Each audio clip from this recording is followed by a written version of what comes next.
लग्न पे मंगल माली मर्जी का मालिक, ना कभी किसी का सुना ना किसी का सुनेगा। और ये बीमारी द्वादश बृहस्पति वालों का भी होता है। और अगर तुम मर्जी का मालिक हो तो ना सुनी थी ना सुनेगी, ठीक है। लाइफ तुम्हारा, करियर तुम्हारा। और मैं हमेशा कहता हूं आत्मा का सुनो। तुम्हारा अंदर से अगर प्रेरणा आ रहा है कि मुझे ऑर्गेनिक फार्मिंग करना है, मुझे गौ पालन करना है, मुझे खेती करना है, मुझे आयुर्वेद जड़ी बूटी इस प्रकार का काम सीखना है, राजीव भाई को सुनना है, सुन के काम करना है, गुरुकुल चलाना है, एजुकेशन सिस्टम देखना है, वगैरह वगैरह, कि तुम्हारा लक्ष्य तुम्हारा भाई का नहीं, तुम्हारा बाप का नहीं, तुम्हारा माँ का नहीं, तुम्हारा बहन का नहीं, तुम्हारा हस्बैंड का नहीं, किसी का नहीं।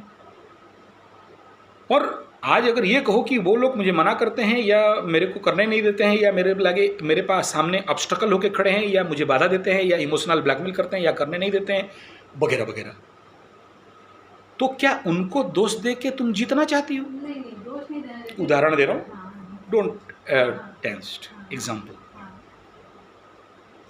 पहला बात, तुम्हारा प्रिपेरेशन नहीं है, एक। दूसरा, तुम उस काम के लिए खुद को टाइम नहीं दिए हो। तीसरा, उस काम के लिए जो एनर्जी, शक्ति, चाहे धन बल, तन बल, मन बल, जन बल एक्वायर करना चाहिए वो नहीं किए हो। चौथा, उसके लिए जो बूस्टिंग ड्राइव चाहिए, जो एनर्जी चाहिए, जो super fast, super speed train, bullet bike, वो उस प्रकार चाहिए, वो तुम्हारे पास नहीं है। और इन सारे पॉइंट को एक बिंदु पे रख दिया जाए और कहा जाए कि उसके लिए तुम्हारे पास, तुम्हें जो टाइम जोन पे, टाइम स्पेस एनर्जी के माध्यम से तुम्हारे लिए, तुम जो करने के लिए वो बवंडर ऊर्जा बनाना चाहिए था, जो जाम करके जाने वाला था, उसके लिए तुम अपने को टाइम नहीं दिए हो। खत्म। तुम जहां अपने को प्रिपेयर कर लो, टाइम दे दो, अपने को बना दो, फिर तुम्हारा शरीर रोगाग्रस्त हो, टीबी हुआ हो, बीमारी हुआ हो, आंख दिखाई नहीं देता हो, फिजिकल अनफिट हो, वो कोई भी आड़े नहीं आएगा। ना तुम्हारा बाप मना करे, तुम्हारा भाई मना करे, तुम्हारा बहन मना करे, तुम्हारा माँ मना करे, तुम्हारा और कोई भी कजन्स, सिस्टर्स, ब्रदर जो मना कर दे, तुम्हारा रास्ता कोई नहीं रोक सकता है, जब तुम तैयार हो जाओ। तो डायलॉग है ना, जब राजी मियाँ बीवी तो क्या करेगा काजी। जब मैं प्रिपेयर, फिर मेरे घर सामने जो भी ऑब्स्टकल आ जाए, जो भी इमोशनल ब्लैकमेल आ जाए, थ्रेस्टल ब्लैकमेल, सोशल ब्लैकमेल आ जाए, जो भी रास्ता रोकने वाले आ जाएं, सबको फाड़ के, बवंडर बन के, तोड़ के, फोड़ के आगे बढ़ने वाला होगी। तो वो ऊर्जा कहाँ है? वो रश्मि कहाँ गई जो कभी कराटे पंच मार के अच्छे अच्छे को गिराती थी? हाँ, ना कोई कुछ हो जाए, नो, ये बात देख लो। तो मैं उससे नहीं, ना, ये त्याग नहीं है। मैं अपना करियर, अपने आत्म इच्छा को पूर्ण करने के लिए, सामने वाला कोई भी आ जाए और वो मेरे लिए कितना दुखी हो जाए, टेंस हो जाए, मैं, वो दोष मेरा नहीं है। तुम्हारे लिए, तुम अगर ये सोचते हो कि मेरे लिए मेरा पिताजी दुखी है, तुम्हारे लिए तुम्हारा पिता दुखी नहीं है, उनके लिए वो दुखी है। मैं ना कभी किसी के दुख के कारण था, ना हूं, ना रहूंगा। तुम तुम्हारा दुख का कारण हो। दुख कहाँ है? कुआं के पास है क्या? किताब में है क्या? मेरे अंदर है क्या? नहीं ना, मेरा सोच ही तो मेरा दुख का कारण है। तो तुम्हारा जो भी कोई दुखी, तुम्हारा पिताजी, भाई बहन या तुम्हारे जो भी हैं दुखी हैं, तो किसके लिए दुखी हैं? तुम्हारे लिए नहीं, उनके लिए वो दुखी है। दुख उनके मन पे नेगेटिव सोच के कारण है, सोचने नहीं जानने के कारण है, तुम्हारे काम को स्वीकार नहीं कर पाने के कारण है, दुखी हैं। और तुम्हें तुम्हारा लक्ष्य पूरा करना है। तुम क्या खाक करोगे? तुम्हारा ऊर्जा, तुम्हारा एनर्जी, तुम्हारा ग्रह, तुम्हारा चलन तुम्हें तो वहां ले ही जाएगा, कोई कितना भी रोक दे। और तुम अगर सबको बांध के भी रख दोगे ना, तो भी मैं यहाँ दिखाऊं, सेक्टर पे वो आई थी, अपने घर के छत के ऊपर प्लास्टिक जरी डब्बा लेके वो खेती करती थी। तो जो वो गाय, अपना गाय पालन नहीं, तो रास्ते पे जो गाय हैं उनको खिला पिला के, सेवा करके, शरीर से कीड़ा निकाल के, उनको दे के, दूध के, अब गाय का सेवा करती। करने वालों को कोई नहीं रोक सकता, और करने वाले के पास कोई बहाना नहीं होता है। नहीं करने वालों के पास बहुत बहाना होता है। ମୋ ଦେଇ ହେବନି, ମୁଁ କରିପାରିବିନି, ମୁଁ କ'ଣ संजय पंडा जी करीबी। मत करो। और जो करने वाला होता है कर ही लेता है, कर ही लेता है, कोई नहीं रोक सकता उसे। जिसको सफल होना है जिसको आगे बढ़ना है, उसको किसी का भी काउंसलिंग नहीं चाहिए, किसी का भी प्रेरणा अनुप्रेरणा नहीं चाहिए। अगर करना है फाड़ के करेगा, नहीं करना है लाख समझाओ, लाख कन्विंस करो, लाख भाषण दे दो, लाख उसको उसका अच्छा बात बोल दो। तो तुम्हारा निर्णय, तुम्हारा जिंदगी तुम्हारे हाथ में। तुम दूसरे के बात सुन के, जो दूसरे के बात के अनुसार जीता है करता है, वो जिंदगी भर पछताता है। बी योर ओन मालिक। तुम अपने से बढ़ो, देखा जाएगा जो होगा। हाथ जोड़ के बता देना, अगर मैं बर्बाद मेरा दोष, आगे आबाद आप सबका फायदा है। साथ दो ठीक है, नहीं दो राम राम मत जी। मैं बर्बाद हो जाऊंगी, मेरा ये हो जाएगा, मेरा वो हो जाएगा, मेरा ऐसा हो जाएगा, वो मेरा जिम्मेदारी है। मैं किसी को कल दोष नहीं दूंगा। आज जैसे तुम लोग मुझे दोष दे रहे हो, मैं किसी को दोष नहीं दे सकती। क्लियर कर दो उनको, खत्म हो गया। और तुम्हें शहर पे इच्छा नहीं है रहने का, बढ़िया बात है, तुम गांव पे रहो, गांव का भी घर जमीन मकान संभालो। अच्छा, वहाँ भी कोई फैसिलिटी नहीं है, गुरुकुल इज रेडी, जाके घूम के आ जाओ एक बार। 55 एकड़ का बहुत बड़ा फार्म हाउस पड़ा है। तुम अगर 1 साल ईमानदारी से मेहनत करोगे तो इतना पैसा कमाओगे कि तुम जिंदगी भर नौकरी करके उतना नहीं कमा सकते। और याद रखना, जब कोई लड़की कमर भिड़ के आगे बढ़ जाए ना, तो उसके सामने 100 और 1000 मुस्तंडे सांड बड़े बड़े लड़के कोई काम का नहीं होता है। ये जीवन का अनुभव है, जीवन का अनुभव से कह रहा हूँ।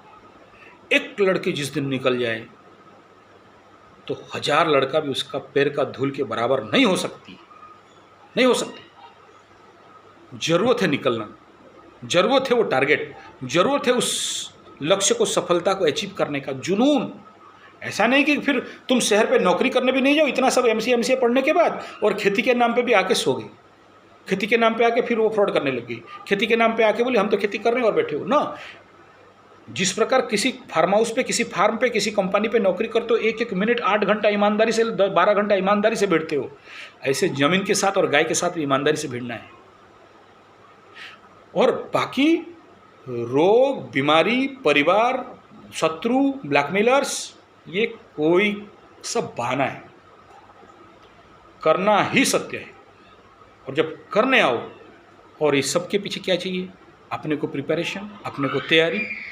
और ये शरीर का शक्ति से नहीं, शरीर एक औजार है, इसमें इलेक्ट्रिक का करंट चाहिए। कितना? 220 तो 220, 240, 440 तो 440।